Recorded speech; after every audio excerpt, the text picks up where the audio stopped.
Alors, après Demeo qui évoquait les voitures chinoises, maintenant c'est Volkswagen qui en parle. Il ne se sent pas menacé apparemment. Pour Oliver Bloom, le patron du groupe Volkswagen, les voitures électriques chinoises ne représentent pas encore une menace pour les constructeurs européens étant donné que leur prix double à l'étranger. Il estime que les acteurs historiques de l'industrie sont toujours bien positionnés.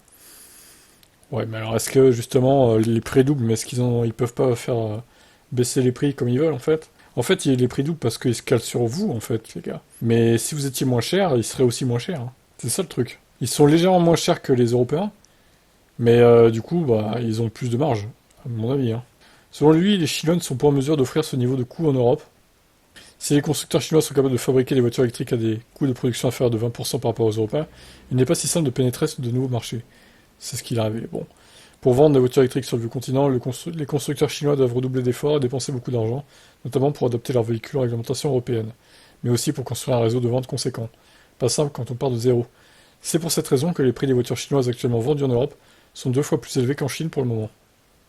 Prenons l'exemple de BYD Seagull, là, qui est vendu donc 10 427 euros là-bas, un niveau de prix impossible à tenir en Europe pour un véhicule qui est loin d'être ridicule avec ses 405 km d'autonomie.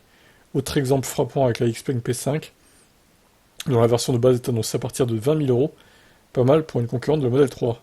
Si on compare avec des modèles européens, l'écart est énorme. La ID3 est par exemple vendue à partir de 43 000 euros. Oui, mais la ID3 en Chine est vendue moins de 20 000 en fait, 17 000. Donc c'est ça le truc. Depuis le 24 août 2023, le carnet de commande de l'ID7 est officiellement ouvert en Allemagne. La version Pro du dernier modèle 100% électrique de Volkswagen est dispo à partir de 57 000 euros. En revanche, si on regarde les prix des véhicules chinois sur le marché européen, ça n'a effectivement rien à voir avec les tarifs pratiqués en Chine. La BYD Atto 3 débute par exemple en France à partir de 43 690 euros avant bonus. Le géant d'automobile chinois est en revanche plus agressif qu'avec la Dolphin. La version européenne, concurrente des Mégane E-Tech et ID3, se place sous les 30 000 euros. Oui. Moi je persiste à dire qu'ils ont plus de marge les Chinois, et s'il y avait besoin de baisser les prix, ils le feraient quoi. Mais là il n'y a pas trop besoin, hein. Ils vont pas se mettre 2 fois moins cher que les concurrents européens, ça serait débile. Déjà parce qu'ils n'arriveraient pas à répondre à la demande, et ils feraient très peu de marge au final, donc c'est pas le but non plus quoi.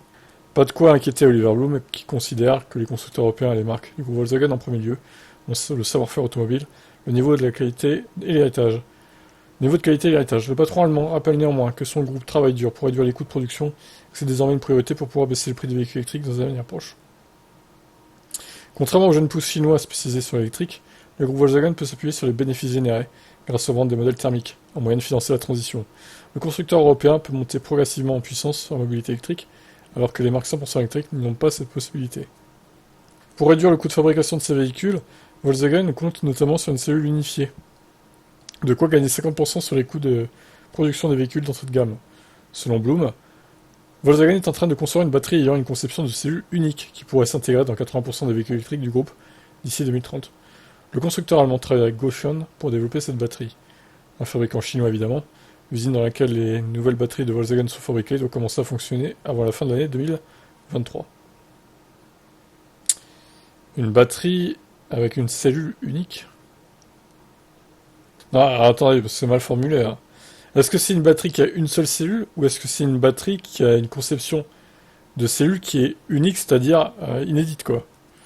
Parce qu'une cellule, bon, si cette cellule elle tombe en panne, faut tout changer, en fait.